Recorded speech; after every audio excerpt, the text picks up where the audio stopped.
The first signs of Lok Sabha polls, perhaps earlier than expected, are now being seen.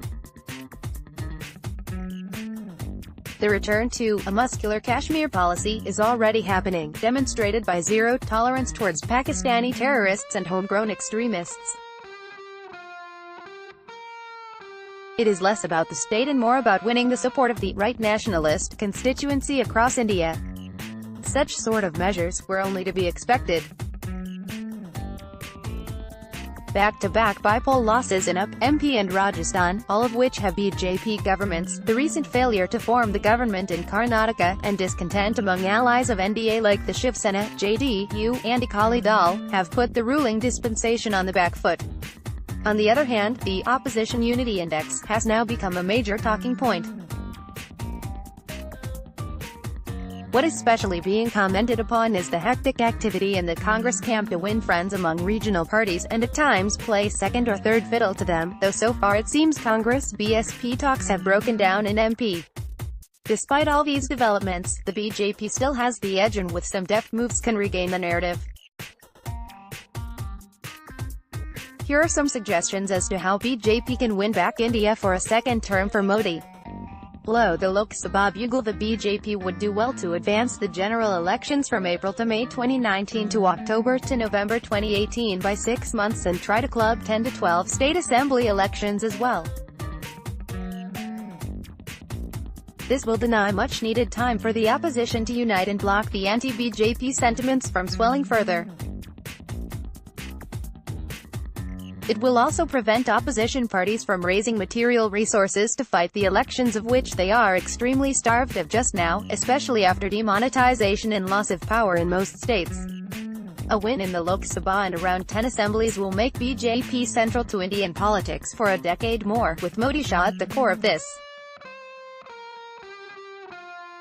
BJP can also usurp the electoral narrative and set the campaign tone with little efforts, unlike the opposition. It has its own story of the achievements of 48 months of governance ready and in the public domain with a dashboard of daily progress. On the other side, the alternative narrative, governance perspective, common minimum program, and research to counter BJP's claims are not ready with the opposition. BJP can strike possible gold for the next 5 years with the narrative repeated constantly of an honest but strong-willed hard-working man versus a bunch of opportunists. For this reason, Modi's incentive is to presidentialize the LS elections on leadership while the opposition's objective is to localize it. Despite the presidential style, the BJP knows it needs allies, and a conscious change in the style of functioning of BJP President Amit Shah is being seen, especially in accommodating the aspirations, demands and expectations of its three important regional partners who still command reasonable support in their states, JDU in Bihar, Shiv Sena in Maharashtra and SAD in Punjab. The JDU bit is yet to happen. Alongside taking advantage of regional issues, BJP must strike partnerships with AIADMK in Tamil Nadu, YSR Congress in Andhra Pradesh and TSR in Telangana, apart from protecting its autonomy with smaller parties in the Northeast and Bihar.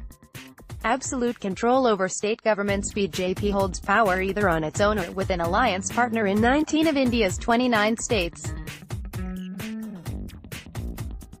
When Modi took oath as PM, the BJP was in power in just 7 states. That shows that when the elections are hype or localized, the BJP has performed poorly, but when the canvas has become bigger, the saffron unit has invariably held an advantage. Today, the ruling party has far stronger control over the election machinery. It thus allows BJP to localize the election with LS constituency-specific development manifesto to take the campaign to strike at the core of the usual strategy of regional parties. If the work done in each LS constituency represented by a BJP MP today and failures of other party MPs in other constituencies, along with the needs of each constituency with specific plans for them, are documented and put forth through its own social media and sections of the mainstream media, BJP can hit at the core of regional parties. Favorable Ram Janmabhoomi verdict in development of UP. The verdict on Ram Janmabhoomi is due any time, and the ruling party can hope to get a favorable Supreme Court position on this, which can lead to a stand vindicated campaign by the BJP. It must, however, take all precautions to prevent full-scale riot. Alongside, if any possible action, from arrest to elimination, can be taken against Dawood Ibrahim, even through the possible use of Mossad, it will have an immense impact on a presidential form of elections.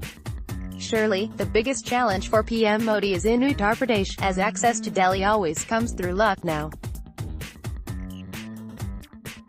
Some strong development steps in UP, and for farmers in general, will be a major plank in his claim to a second term. MS Swaminathan's proposals for agrarian reforms may be a possible measure in this direction. Apart from effective management of media, social and mainstream, and image cultivation of the leader, BJP will also need some drastic measures to return to power, and the governor's rule in J. The author is a media academic and columnist and former dean of Symbiosis, Pune, and Amity University, Mumbai. Views are personal.